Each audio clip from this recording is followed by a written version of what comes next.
All right, war on terror. Okay, so we told in the last video we told Afghanistan that they needed to either turn over Osama bin Laden or they were going to be attacked by the U.S. government. Well, we attacked on October 7th, 2001. We first bombed everything, and then after we bombed a bunch of targets, the high-value targets, we worked with the Northern Alliance, which is the good Muslims at this point, to go against the Taliban. And we basically forced out the radical Muslims out of the government, and we replaced it with the Northern Alliance, basically. So we're taking the bad guys out, putting the good guys in.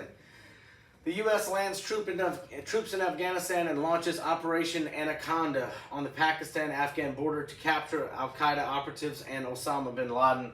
But Osama bin Laden is moving from cave to cave at this point, and he escapes our grasp. Now, Operation Anaconda, let's talk about that briefly.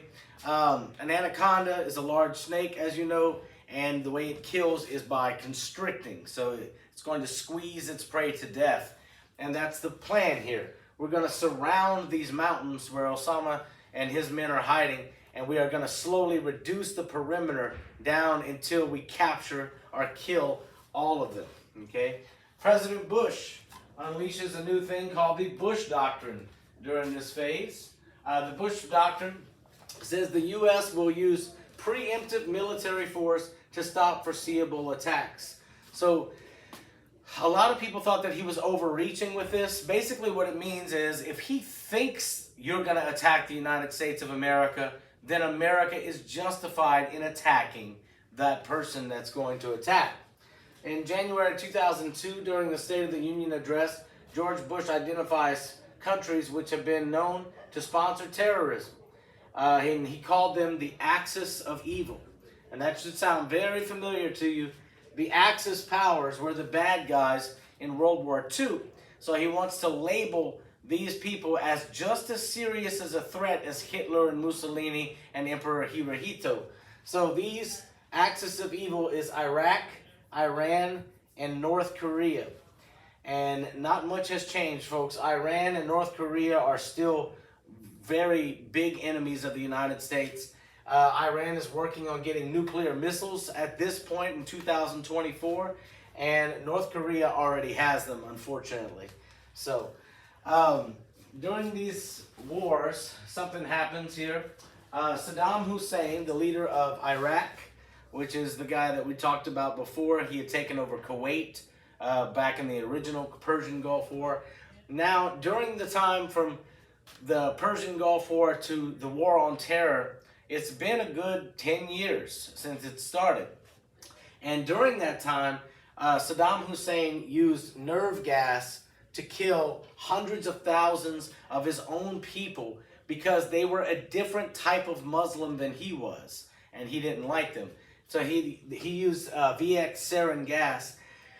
President Bush is going to use this as a justification to go after Iraq. Now, we're going to learn later on in American history that this was an unjustified war. Okay, basically, President Bush was saying that President Saddam Hussein had weapons of mass destruction. That is a huge term for your LEAP test. Weapons of mass destruction are a weapon that can cause multiple deaths at once. Mass death. Okay, for instance, a nuclear bomb would be a weapon of mass destruction. Now, Saddam didn't have that, but he had poison gas that can kill hundreds of thousands of people. A grenade would not be considered a weapon of mass destruction. It's only going to kill a few people. A gun, again, not a weapon of mass destruction. But bombs and poison gas and biological attacks, these are all weapons of mass destruction. So George Bush says that he has those weapons. We go in to find them, and after years of searching, unfortunately, we found no weapons of mass destruction, which leaves only two possibilities. Number one, he never had them. That's not likely because he gassed his own people, okay, and killed hundreds of thousands of them. Or reality number two is that he probably, whenever he realized the U.S. was invading, Saddam Hussein probably got rid of them or hid them very well, okay? So the justification that George Bush gave for the war in Iraq was, it never proved out. We never found the weapons of mass destruction. Here we go. Which country was a part of the axis of evil mentioned by President George W. Bush in his 2002 State of the Union address? And North Korea is going to be the correct answer here. Actually, the correct answer would be Iraq, Iran, or North Korea. Any one of those three are going to be a correct answer here. All right, getting nowhere with the UN, that's the United Nations. A U.S.-led coalition and British Prime Minister Tony Blair is our greatest ally. Attack Iraq on March 20th, 2003. So we attacked Afghanistan in 2001, and then we say, well, Saddam has weapons of mass destruction. Let's go after him. That's 2 years later in 2003. Major fighting in that war ends in May 1st of 2003. However, no WMDs or weapons of mass destruction are ever discovered. Now, a new government was installed in Iraq, and this new government is basically the good Muslims taking over, and we're kicking out Saddam Hussein. And we searched for Saddam, and it took years to find him. Whenever we finally found Saddam Hussein, he was hiding in a hole, this hole right here, and they pulled him out. This is what he looked like. He had been living in a hole in the ground for months, living off of Skittles and Frito-Lay chips and Coca-Cola. I always found it kind of funny that he was living off of American junk food, basically, in his little hidey hole. Now, the people of Iraq take him out of the hole, clean him up, and they put him on trial for the murder of hundreds of thousands of Iraqi citizens. And he is found guilty, and Saddam Hussein is hung after that. He's hung by men with masks because these men did not want to be identified. They didn't want to have anybody looking for them or going after them because they killed Saddam Hussein.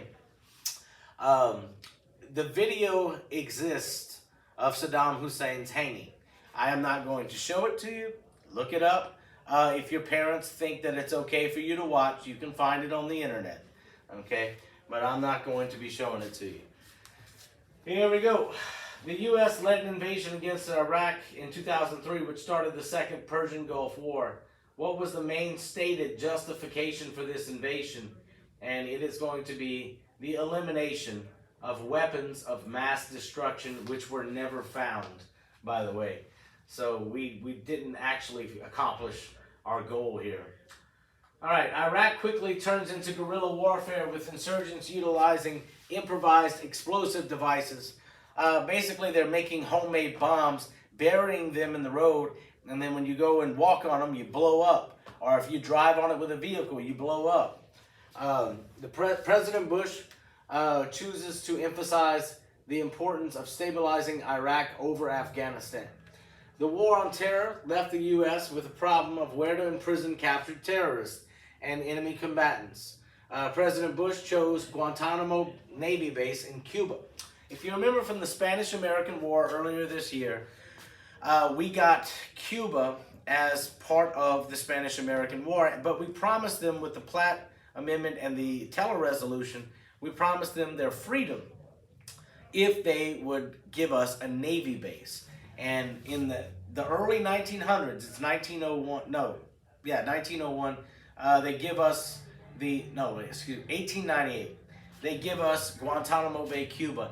And we decide right here in the early 2000s that we're going to keep all these radical Muslim terrorists that we capture in Guantanamo Bay, Cuba.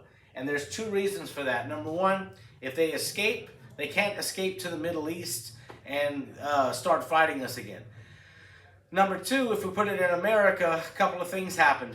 Number one, if they escape into our population, which is not a good thing. And the other thing is, if we get them inside the United States of America, they now have the rights of people according to the Constitution, which means that these men have the right to a speedy trial. And we didn't want to give them that. So President Bush stuck them in Guantanamo Bay without trials, and that is going to be a major issue in a minute. Okay, so moving on. Okay, Hamdan versus Rumsfeld. 2006. The procedure to prosecute the detainees was not legal since it violated the Uniform Code of Military Justice and the Geneva Convention. Thus, the court provided new limits on the president's executive authority. So, the Supreme Court in this case is saying that the president does not have the right to just stick enemy combatants or terrorists in Guantanamo Bay and never give them a trial. And so they limited the president's authority with this decision, and they left it up to the courts instead. Since 2002, the U.S. has detained at a Navy base called Guantanamo Bay, Cuba, hundreds of non-U.S. citizens suspected of terrorist activities. In 2006 case Hamdan versus Rumsfeld, the U.S. Supreme Court ruled that the military commission set up by the President Bush to prosecute the detainees was not legal because they violated both the Uniform Code of Military Justice and the Geneva Convention. How did this decision impact presidential power? Well, this is simple, folks. The Supreme Court is telling the president he can't do something, so they are limiting his authority, which goes along with letter number 8. Right here. This is the correct answer for number 38. Okay? It provided new limits on the president's executive authority. All right. We have another case, Boumediene versus Bush, 2008. The Supreme Court ruled that enemy combatants were entitled to habeas corpus. Habeas corpus means a speedy trial. It's Latin. It's a language that's not spoken anymore. But anyway, habeas corpus. In our Constitution, it says that you have the right to a speedy trial. In other words, the government can't just throw you into prison and never give you a trial. And we're entitled to a prompt trial to determine if they were being imprisoned lawfully. The ruling was politically sensitive because it involved people that were accused of being terrorists. These court cases trace their lineage back to the early 20th century in the Insular case, where the U.S. territory has the protection of the Constitution. So just because it's not part of the U.S., it is a U.S. territory, and therefore these people have certain rights. In the 2008 case, Boumediene versus Bush, the U.S. Supreme Court ruled that enemy combatants imprisoned in Guantanamo Bay were entitled to habeas corpus. This right entitled detainees to a prompt trial to determine whether or not they were being held in prison lawfully. The ruling was politically sensitive because, many of the detainees were accused of being terrorists. That is right there. Now, as the war went on, it looked like we were losing because what was going on is every time these new governments would pop up in these radical Muslim countries like Afghanistan and Iraq, the old radical Muslims would assassinate them and they would kill them. So President Bush wants to leave office on a high note. He wants to leave with a victory. And his time is running out. It is now 2007. He's been president for 7 years. He's got 1 year left to make it happen. So what he decided to do was take 20,000 new soldiers and put them into these countries, and especially in Iraq. So the troop surge, that's the name of it. The troop surge is January 10th, 2007, and it was a major change in focus. President Bush wanted to strengthen Iraq so that way they can establish a stable, democratic, federal country to protect their own people.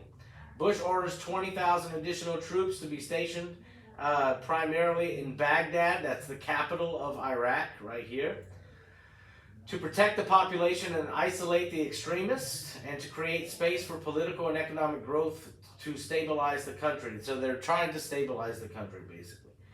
General David Petraeus, an anti-war insurgent expert, replaces General George Casey and proves to be very successful in stabilizing Iraq.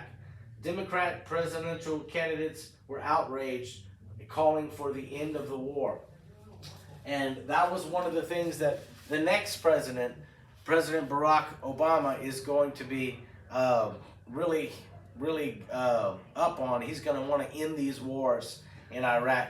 Now, he's going to change his mind about that after he actually takes office. He made a lot of promises that he later had to change his mind on. I don't fault him for that.